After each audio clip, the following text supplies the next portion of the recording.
হাতের মধ্যে সিগারেট, দাঁড়িয়ে রাস্তায় পেশাব করে, বিরাট স্মার্ট বয়, প্যান্ট 14 জায়গায় তালি দেওয়া, বিরাট বুদ্ধিজীবী। কথা বলে ঠিক কিনা? যে মেয়েটা শর্টস পরেছে, মাথার চুলগুলো পার্লারে গিয়ে পাম্পিং করে উঁচা করে হাই হিল পরে রাস্তা দিয়ে হেরে যাচ্ছে, বলে বিরাট স্মার্ট আধুনিক মেয়ে, বিরাট জ্ঞান। ইউরোপে থাকে, আমেরিকায় থাকে, কত যে লেখাপড়া করেছে, কত যে পড়াশোনা করেছে, পড়াশোনা করতে করতে জামা কাপড় সব খুলে ফেলছে। কথা একটু বলতে হবে ঠিক কিনা?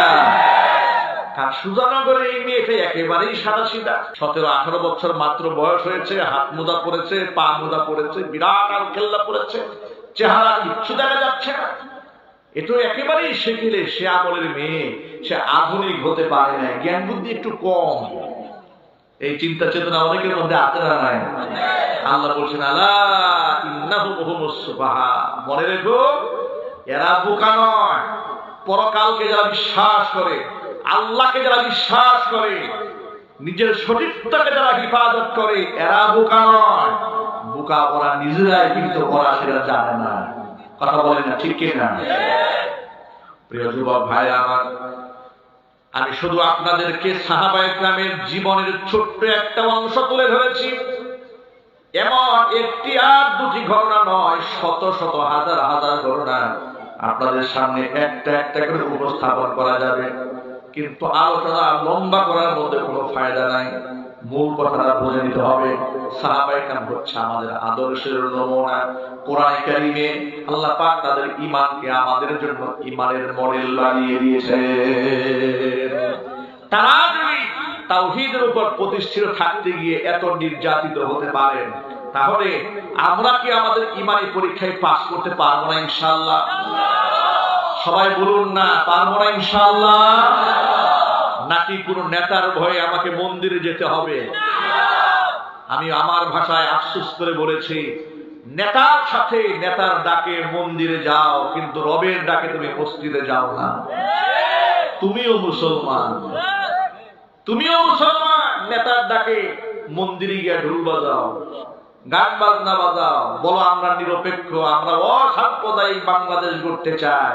কেমন অসাম্প্রদায়িক বাংলাদেশ গড়তে চাও তুমি? তুমি অমুসলিমদের পূজা মণ্ডপে গিয়ে নিজের ঈমানকে ধ্বংস করলে, তো পূজা মণ্ডপ থেকে গুরু ঠাকুরকে উঠায় নিয়ে একটু গরুর গোশত খাওয়াও তো দেখি। কথা বলেন না ঠিক কিনা বলে?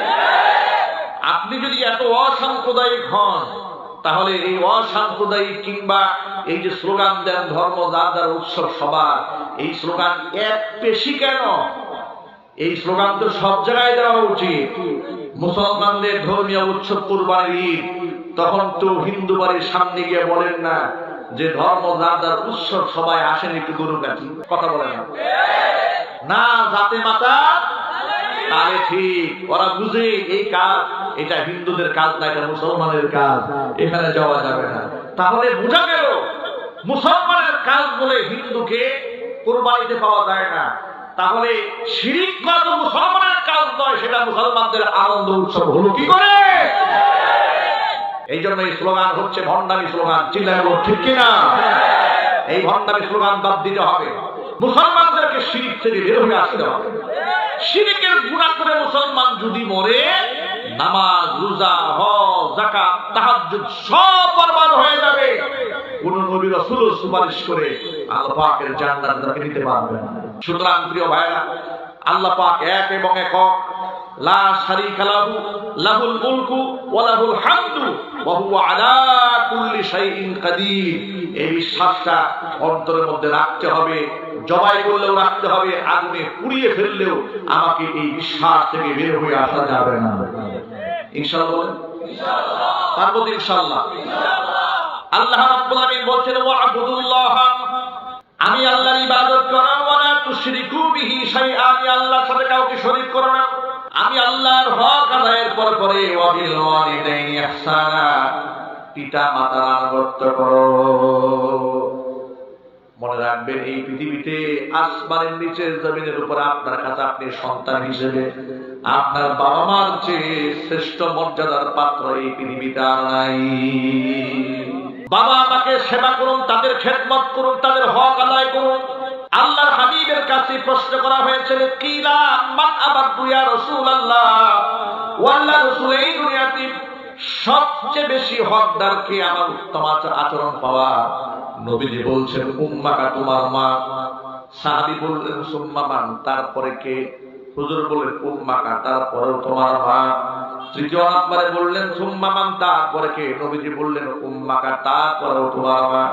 চতুর্থবার জিজ্ঞেস করা হলো, তারপরে কে? হুজুর বললেন, সুম্মা আবা, এরপরে তোমার বাবা। মায়ের মর্যাদা 3 গুণ বাড়িয়ে দেওয়া হয়েছে। জোরে জোরে বলেন সুবহানাল্লাহ। বাবা মা যাদের বেঁচে আছে জান্নাত যাওয়ার সিঁড়ি মনে করেন। আল্লাহ নবীর কাছে প্রশ্ন করা হয়েছিল, হুজুরের কাছে জিজ্ঞেস করা হয়েছিল, মা হাক্কুল ওয়ালিদাইনি আলাইনা ইয়া রাসূলুল্লাহ, ওয়াল্লাহ রাসূল, পিতামাতার কি পরিমাণ হক আমাদের উপরে আছে? নবী জবাব দিয়ে বলেছিলেন, হুমা জান্নাতুকা ওয়া নারুকা, পিতামাতাই তোমার জন্য জান্নাত, পিতামাতাই তোমার জন্য জাহান্নাম। এর মানে হচ্ছে তোমার আমলে, তোমার আখলাকে, তোমার ব্যবহারে, তোমার মুআমালাত মুআশারাতে বাবা মা যদি খুশি হয়ে যান, আল্লাহ পাকের জান্নাত ওয়াজিব হয়ে যাবে। আর যদি তোমার ব্যবহারে বাবা মা রুষ্ট হয়ে যান, কষ্ট বা আঘাতপ্রাপ্ত হন, মনের মধ্যে আঘাত তৈরি হয়ে যায়, তোমার জন্য আল্লাহর জান্নাত হারাম হয়ে যাবে, জাহান্নাম ওয়াজিব। সন্তানদেরকে কোরআন শেখান, দ্বীন শেখান। সন্তানটা বিনয়ী হবে, বাবা মার খেদমতে জান্নাত তালাশ করবে। সন্তানদের সিনার মধ্যে যদি আল্লাহর কোরআন ঢুকানো না যায়, পৃথিবীর যত বড়ই শিক্ষিত আপনি সন্তানকে বানান না কেন, আপনার সন্তান জানতে জানতে জানোয়ার হয়ে যাবে। জোরে বল, ঠিক কিনা? এই যে কিছুদিন আগে আপনারা দেখেননি, বৃদ্ধাশ্রমে এক মহিলার স্টেটমেন্ট বাংলাদেশের প্রথম সারি টেলিভিশনগুলো প্রচার করেছে। তিনি ইংল্যান্ডে থেকেছেন, ইংল্যান্ডে তার বিয়ে হয়েছে, তার বাচ্চা কাচ্চা সব ইংল্যান্ডে হয়েছে। সেখানে সন্তানদেরকে উচ্চ শিক্ষায় শিক্ষিত করেছে। সন্তানরা বৃদ্ধা মাকে প্লেনে উঠিয়ে দিয়ে গায়েব হয়ে গেছে। নাউজুবিল্লাহ বলবেন না? কিন্তু আমি বহু মাহফিলে কথা বলেছি যে গোটা দুনিয়া ঘুরে দেখলাম, অনেক বড় বড় দুনিয়ার ডিগ্রিধারী লোকদের বাবা মাকে বৃদ্ধাশ্রমে পাওয়া যায়, হাফেজ কিংবা আলেমের বাবা মাকে বৃদ্ধাশ্রমে খুঁজে পাওয়া যায়। এই জন্য সন্তানদেরকে দ্বীন শেখার কাজে আসবে, ফায়দা হবে। সন্তান আপনার জুতার নিচে জান্নাত তালাশ করতে শিখবে। আর দ্বীন যদি না শেখায়, তাহলে সন্তান, আপনি মরে যাবেন, আপনার সন্তান সারেগামা পাদানিসা গান গাবে। বাংলাদেশের এক বুদ্ধিজীবী গত বছর মারা গেছে, নামটা বলবো না, আর নাম বলে সবাই চিনে ফেলেন, শুধু বোঝানোর জন্য বলি। প্রথম সারির বুদ্ধিজীবী, জানাজার নামাজের মধ্যে ছেলে মেয়ে সমানে দাঁড়ায়, এমন প্রজন্ম রেখে গেছে ওই লোকটা। মারা যাওয়ার পরে সাংবাদিকরা ছেলের কাছে গেছে, বাবার ব্যাপারে কিছু বলেন। ছেলে তো একেবারে ইউরোপ স্টাইলে হাসতে হাসতে বাবার মৃত্যুর সংবাদ তিনি জাতির সামনে পেশ করেছেন। নাউজুবিল্লাহি মিন যালিক। স্ত্রীর কাছে জানতে চায়, দেশের প্রথম সারির বুদ্ধিজীবী গান শুনতে শুনতে মরে, ওর জানাজার নামাজের মধ্যে লোকের ওযু থাকবে কেমনে বলেন? কথা ঠিক কিনা? সবার জানাজা তো মানুষ পড়তে চায় না। কিছু মানুষের জানাজা পড়ার জন্য লোকদের বুক ফাটা আর্তনাদ থাকে, থাকে কিনা চিল্লায় বলে? এদেশের আলেমদের জানাজা পড়ার জন্য এদেশের মানুষ তাদের বুক ফাটা আর্তনাদ এবং চিৎকার যেভাবে করেছে, পৃথিবীর আকাশ এবং বাতাস সাক্ষী হয়ে থাকবে কিয়ামত পর্যন্ত। আলেমদের জানাজার নামাজের মধ্যে বাধা দেওয়া হয়, এরপর জুয়ার ঠেকানো যায় না। আর ওদের জানাজার মধ্যে দেশ বিদেশের মিডিয়া দিয়া প্রচার চালিয়েও মুসল্লি খুঁজে পাওয়া যায় না। পার্থক্যটা এখানে। বিভিন্ন পত্র পত্রিকায় ম্যাগাজিনে সংবাদ প্রচারিত হয়, অমুক ব্যক্তি বাংলাদেশের সর্বোচ্চ জনপ্রিয় ব্যক্তি বলা হয়। আমি বলবো যে ভাই, সময়ের মাত্র ব্যবধান। কে জনপ্রিয় আর কে জনপ্রিয় না, এটা তো প্রমাণিত হয় মৃত্যুবরণ করার পরে। জিন্দা থাকা অবস্থা তো টের পাওয়া যায় না। কথা বলতে হবে, ঠিক কিনা বলে? বাংলাদেশের এমন অনেক প্রভাবশালী ব্যক্তি, এসপি, ওসি, ডিসি, বড় বড় প্রভাবশালী ব্যক্তি, যাদের গাড়ির বহর থেকেছে, বডিগার্ড থেকেছে, এমনকি বাসার নিচে মানুষ দিনের পর দিন ঘন্টার পর ঘন্টা করে সময় কাটিয়েছে। তারাই যখন রিটায়ার্ড পার্সন হয়েছে, বাড়ির সামনে কোনো মানুষ খুঁজে পাওয়া যায় না, ঘরের বউ পছন্দ করে না, ঠিক কিনা? কিন্তু পক্ষান্তর আলেম ওলামা যারা আল্লাহ পাকের এই কোরআন হৃদয়ে ধারণ করেছে, তাদের সম্মান আল্লাহ পাক এত বৃদ্ধি করেছেন দুনিয়াতে, মৃত্যুর আগ পর্যন্ত শুধু মহব্বত করেছে তা নয়। আপনার সিলেটের মাটিতে দেখেছেন, আপনার যখন কোপের অল্প সম্ভবত গত বছরই গাছবাড়ি হুজুর রাহমাতুল্লাহি আলাইহি যখন দুনিয়া থেকে বিদায় হলেন, সিলেটে তার জানাজা হয়েছে।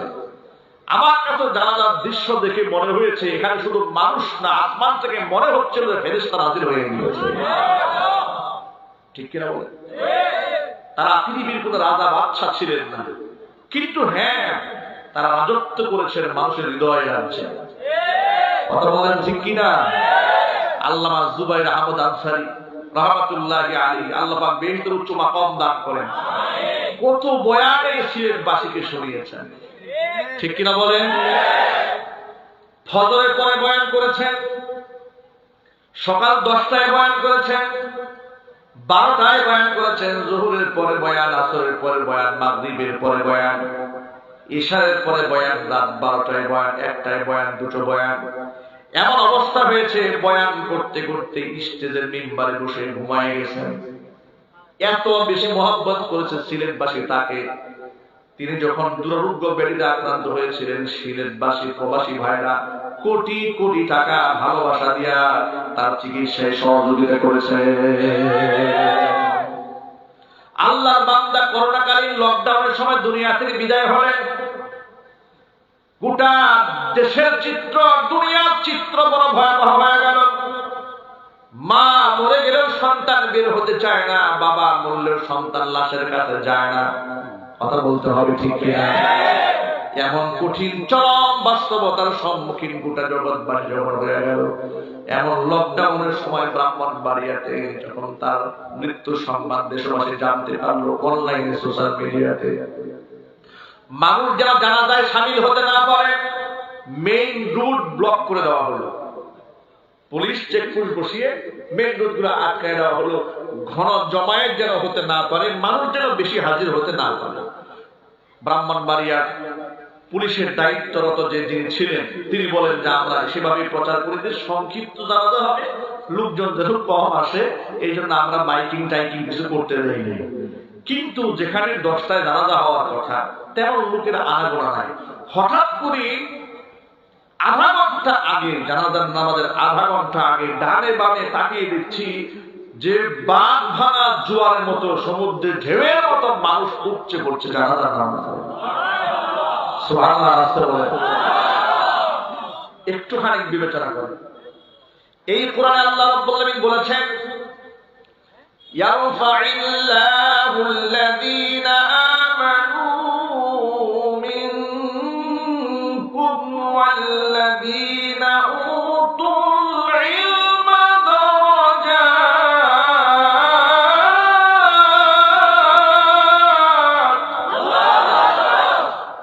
আল্লাহ রাব্বুল আলামিন বলেছেন, আল্লাহর ওয়াদা, ইমানদারদের সম্মান আল্লাহ পাক বৃদ্ধি করবেন। শুধু তাই নয়, যাদেরকে ইলম দান করা হয়েছে, যারা আলেম, তাদের সম্মান আল্লাহ পাক আকাশচুম্বী বানাই দিবেন। আল্লাহর ওয়াদা কি মিথ্যা হতে পারে? ওয়াদাল্লাহি হাক্ক, আল্লাহর ওয়াদা সত্য। ইমাম আহমদ ইবনে হাম্বল রাহমাতুল্লাহি আলাইহি বলেছেন, আমাদের আর ইসলাম বিদ্বেষীদের মধ্যে পার্থক্য সূচিত হবে।